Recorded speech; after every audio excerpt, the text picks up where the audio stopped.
Good morning guys and welcome back to the channel.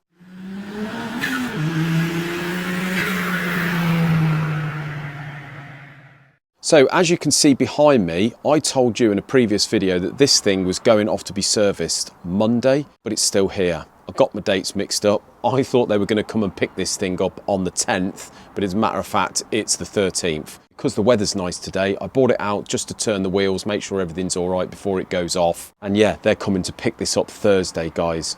Before we go any further, guys, we do notice that the majority of our viewers have not yet subscribed. So if you haven't already, please smash that subscribe button, hit the notification bell, and you'll be notified every time we post a video. Thanks, guys. We've picked up the orange van from Sam at Tinting Express, and the graphics look absolutely perfect. We're really happy with them. We picked that up yesterday, but because I bought the Lambo in today, I've left the orange van at home, so you're going to have to wait another day before you see that.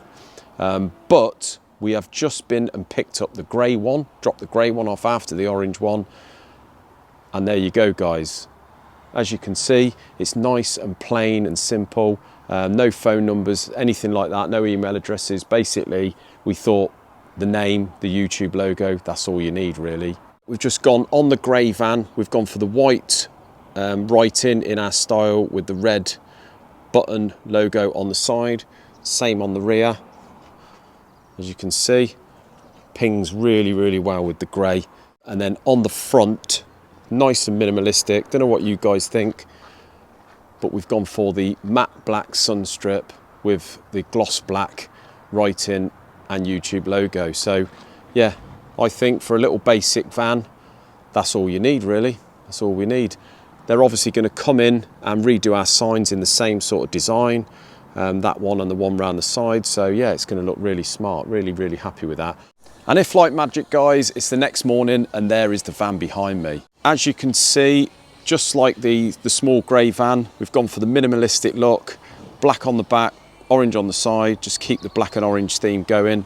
And I think that looks absolutely lovely. And you can see the kit car behind, so when that's on the trailer going to the track days, it's going to look brilliant. Same on this side, we've got the very low-key matte black YouTube sign on the side. And the matte and gloss black sun strip. So yeah, really happy with that, guys. So this Cosworth behind me here, well, the short engine, the story goes with this from the beginning. When we took delivery of this engine, it came in on a pallet. Now, the story I thought was true was that they bought this car with the engine sort of built up, but needed a few of the bits. It was a non-runner basically. It was a Sierra Sapphire, 2-wheel drive. We got it on a pallet with the block, the cylinder head, and he said it needed a crank and rods, etc. So I assumed it was all scrap. Anyway, I got hold of the owner. It needed a liner. It had a cracked liner in it, so it needed a set of liners. So I persuaded him to go for the ductile iron top hat liners as we normally fit. It's a 205 block, so we can't long stud it. We had a crank upstairs that had been ground, polished, and was sitting on the shelf. It is on bottom limit, but this is only a road car, and there's nothing wrong with a bottom limit crank anyway, providing, like I've always said, that everything's ground as it should be. If we were going to go massive power, we probably wouldn't want to put this crank in there, but it's absolutely fine for that. So we've sold him that crank. We've got a set of rods from Mar Motorsport, which are a H-section rod, and we ended up not using them. I think they were for the one for the guy in Scotland. It turns out that the rods that we bought to go with the pistons he supplied, he needed a long rod. We got a brand new set of short rods and they were the wrong ones. So anyway, we've managed to flog him them. We've got a standard set of Marla pistons, obviously machined the bowls out, put the cutouts in, but I'll explain why in a moment. We put the liners in there. This thing was all ready to be sort of built up. I put the mains caps on, and I didn't really notice the other ones to start with. Obviously, we would have when we put the crank in there. But we put the centre main on, and it was literally about 0.5 millimetre off centre. You know, you could feel the ridge inside where the block meets the cap. I thought, what the hell's going on here? So I got hold of the owner, and it turns out that he bought the car with the engine in the boot in a million bits. So what has happened with this is someone had supplied him a block with the wrong caps on. Now, whether you know this or not, but every block has its own main caps, and it is line bored to those caps. You cannot change the caps. If you buy billet caps, they're not just a bolt-on item, you've got to then have it line bored. We have got line boring gear, but we are waiting for a tool. Have been for ages, and we haven't really chased it up, to be honest, because it's not something we do every day. So we sent this block off to CTM Performance, and they have line bored this for us. Charlie there, fantastic guy. He'll probably be watching this and be laughing at me, but yeah, he's line bored this. The only trouble is with line boring, we've got it back today, but what they do is they, if we see down here at the centre line, they take some off the cap and move the cap down, and then they line bore it. So whatever you do, it has to sort of move up. It just depends how much. Just so happens that this has been moved up now, this crank, about 10 thou, which isn't disastrous at all. But what that does is it just brings the pistons up. So obviously, because we've put the liners in, we've faced it anyway, and the pistons are sitting up. On a standard engine, they're about 20 to 25 thou protrusion anyway. As I've said to you before, we always like to run about 12 to 15 thou protrusion. I've measured these and we're at about 40 thou protrusion with these pistons. So what I've done is I've machined the top off them. So we've now got 15 thou protrusion there of the piston between the block and the piston crown. Obviously we've got our pockets in, and all I've done, because I've took about 20 thou off the top, I've then took 20 thou out of the bowl, just to keep that compression ratio nice and low. So yeah, we should be at about 8 to 1 with that, because obviously we're going to have to take a bit off the head. We've got everything for the head apart from valves, which we've bought a new set of valves. That's around the corner. We've built this one up now, and yeah, all turns absolutely lovely. So that's that bottom end done. The cylinder head is here. It's all done. Soda blasted, faced, cut the valves and seats. Well, cut the seats, brand new valves. The customer is just sending us a box of all the springs and what have you, because I don't know whether I said to you on a previous video, all I was waiting for really is some spring bases to come, because they're quite hard to find. Thank you very much to a couple of you guys who suggested where I could get those spring bases from. That's brilliant. But apparently he's got them all, so he's going to send them to us, and we can get this together and get that head on. And yeah, that job is pretty much done there. The BMW here, the one with the 0.5 shells mistakenly packaged up into standard shell package. Spoke to the customer, he's managed to get a couple of sets. They should be here with us at the latest Thursday, so then we can get this one finished. Now, as you can see, guys, in the background, we've got the kit car off the ramp with the rear wheels on it. So Isaac has cracked on today after finishing a cylinder head. He's cracked on, got that diff in there, and it's all done. We've checked the geometry, and that's absolutely fine. We've run it around the block. We haven't been out on the road in it yet, but we've run it around the block. And I must admit, when you corner sort of quite hard and put your foot down, it definitely feels different. So I cannot wait until next weekend when Isaac and I get to Castle Combe and do a track day. So if any of you guys are local to Castle Combe, it's on the Saturday, the 22nd, is it? Yeah, feel free to pop over and say hello to us there, guys. You can't miss us. We're all in orange, so we'll be taking the transit with this on the back. But yeah, it'd be great to see you if you live local to there. But yeah, we cannot wait to test that out. Isaac's been practicing around the block today because he's never driven it before. And, you know, being a bike engine with a sequential box, it's a little bit different to anything he's used to. So he's been running around with a grin like a Cheshire cat around the block today and seems to be getting the hang of it. So I think we're just going to get him out on the road between now and next weekend and see how he gets on, get some miles under his belt in it, and then we're going to be letting him loose on Castle Combe track. So yeah, that'll be one to show you guys. But yeah, really looking forward to that, to testing that Quaife diff. And thanks again to all you guys that suggested the ATB. Absolutely perfect. So guys, regarding the thumbnail and title, we are going to be discussing today why and when you should use a 8 section conrod with forged pistons. Got a little story to tell you. We get loads of phone calls off people where they sort of would like to put conrods in or don't want to put conrods in. They'd like to sometimes when maybe you don't have to. It's mega expense, as we all know it can be. Potentially for a 4-cylinder, arrow rods, CP pistons, something like that, it can be a couple of £1,000 plus the VAT. So, but then we get some people who don't want to put them in and they're going to be using the engine for competition use. Now, as many of you know, some of the conrods can be like a cast item. Some of them can even be steel, but not really the right sort of shape or structure. And not only that, but we don't know the history of them. In some of the older engines, like the Cosworths, although the rods are very strong, we sometimes don't know the age of them. We don't know the history of them. So they're okay up to a certain point, potentially.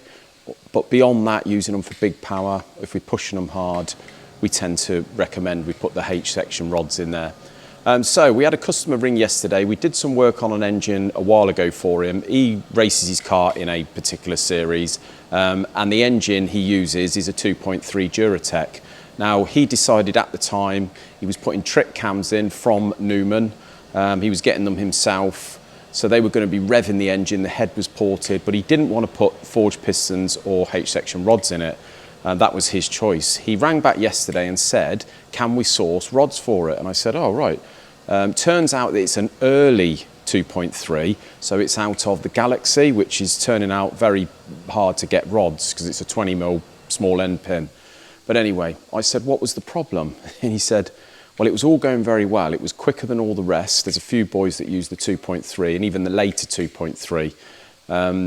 It was all going very well. It was quicker than them in a straight line, revved absolutely lovely and freely, until it didn't. And he said, 2 conrods, not just 1, 2. The big end journals are still on the crankshaft, but the rods broke out of a steel sump and actually damaged the steering rack. So, yeah, maybe he should have gone with them. Obviously, the block's probably going to be scrap.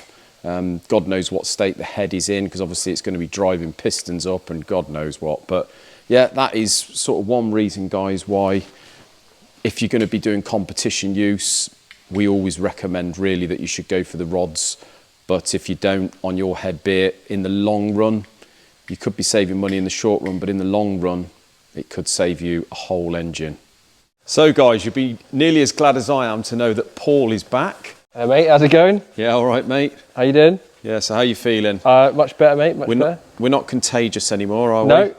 I had the Baracron variant. The bear, only bear employees Although get I it. feel a little bit tickly throaty today. No, but it was very potent. very potent. It's more potent, yeah. Well, it's lovely to have you back. Yeah, did you miss me? We did miss you, yeah, because the engines are stacking up here. It's not what you said when you rung me the other day. You know that I don't do any work anymore, so... When I rung you the other day, you were like, no, get back to work now. Yeah. I don't care if you're ill. So what we doing here, apart from wearing your palms out? Well, just lapping the valves in the N52 head. N52? Yeah, so I've done the exhaust. Are these M52 or M55? That's the 52, this one. This is a 52. I think the other one you did the... That's right, the one rods in the... So yeah, so 55. that one over there is a 52, that's a 55 that was there, but he's now, oh, I don't know, we've had a bit of a move around. Under that cloth over there, just waiting for the They look the same, don't they? bearings. But I think they do look the same. I think they're stroking I get confused with these BMWs. So we're just lapping the valves in on this, it's all cleaned up, refaced.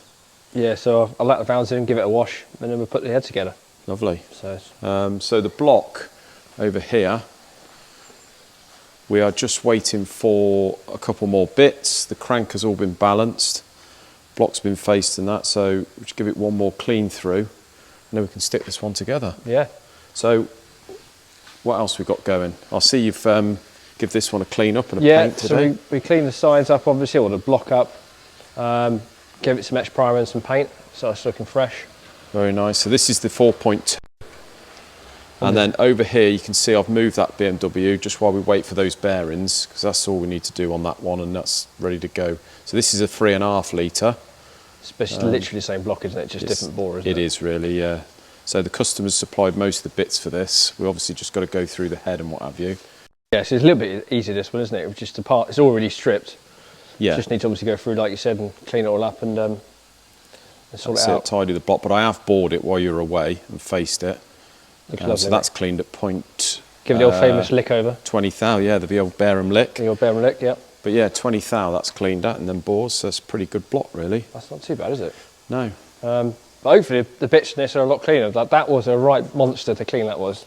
What's that? That's this 4.2, sorry. Oh, was it? The clean all the bits was mental. What is it, corrosion in the waterways? Corrosion, getting the studs out, obviously. Yeah. The last video we did, getting the studs out was the right That's pain. right, yeah. And everything's just caked in oil. Yeah, I did show them the other day, actually, the box of stuff that you've got. That probably took a good 2 days to clean up. I know, it's what people don't understand, the cleaning time. It's horrendous. Most of it's cleaning, isn't it? It is, really.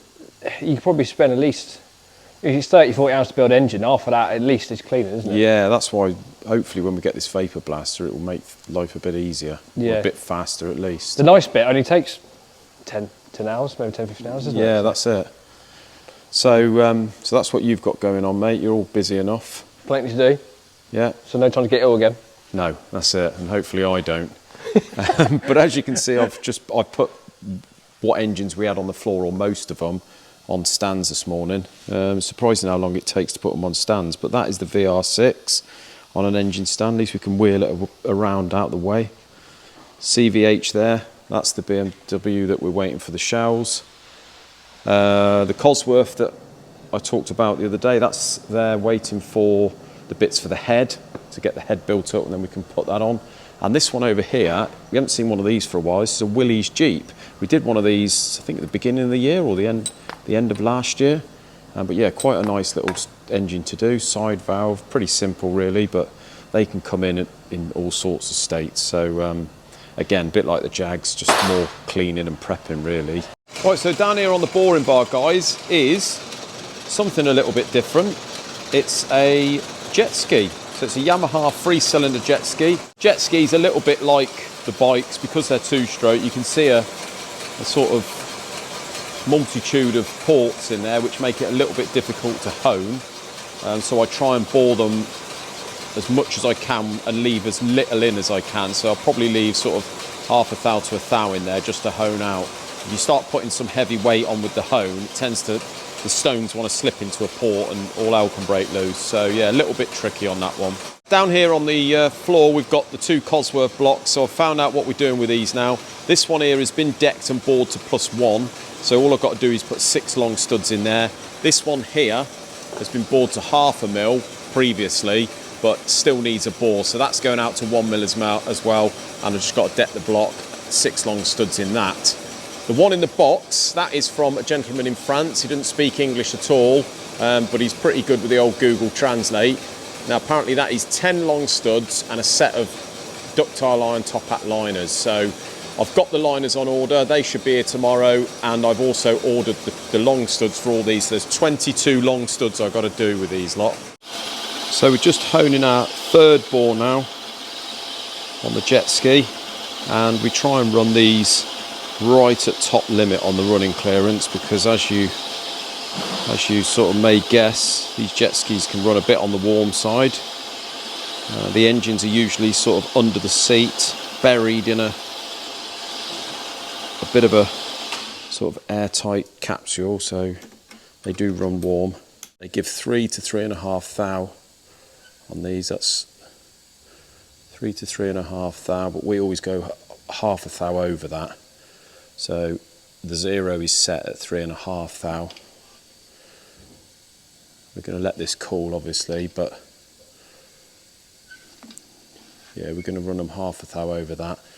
We've actually had jet skis in the past, the older 2-strokes, that we've run up to about 7 thou running clearance on. So just finish this one here and then we're going to leave it to cool over break.